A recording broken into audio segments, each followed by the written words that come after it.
I didn't wake up one day planning to cheat on my wife. That's the part people never believe.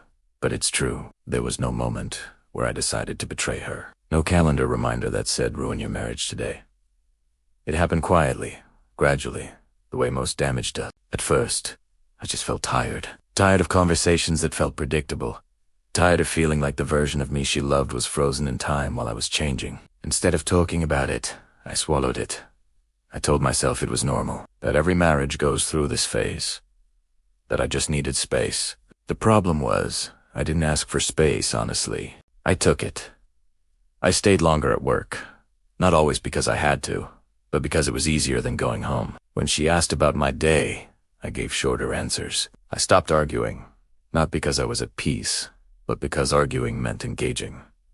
Engagement meant responsibility. I was already emotionally leaving the marriage while still benefiting from its stability. Then there was someone else. Not someone I was looking for, just someone who listened without knowing me too well. At first, it felt harmless. Talking during lunch breaks. Messaging about random things. I told myself it wasn't cheating because I wasn't planning to leave my wife. What I didn't tell myself was the truth that I was investing emotional energy somewhere else. While withdrawing it from the person who had built a life with me, I knew my wife felt the distance. I could see it in the way she looked at me, in the silence that grew heavier. But instead of addressing it, I avoided it. I convinced myself that I was protecting her by not telling her. What I was really protecting was myself from confrontation, from having to admit that I was unhappy. The night she asked me if there was someone else, I saw it in her eyes before she even finished the question. There was no accusation in her voice, just exhaustion. And that's what broke me.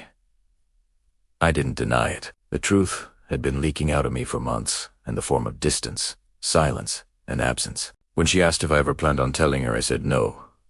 And that was the most honest thing I said that night. The divorce wasn't explosive.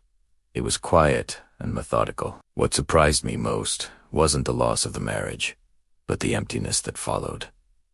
The relief I expected never came. I realized something uncomfortable. I hadn't cheated because I was unloved. I cheated because I didn't know how to articulate dissatisfaction without running from it. I confused attention with connection and novelty with fulfillment. I see now that cheating wasn't the mistake, it was the symptom. The real failure was my inability to communicate honestly before choosing escape. If I could say anything to the version of me who thought silence was kindness, I would tell him this. Avoiding discomfort doesn't protect anyone. It just delays the damage and deepens it. Some people lose their marriages because they stop loving their partner. Others lose them because they stop choosing honesty. I was the second kind, and that's a lesson I'll carry with me. Love isn't about never feeling restless. It's about speaking before silence turns into secrecy, and choosing courage before comfort costs you everything.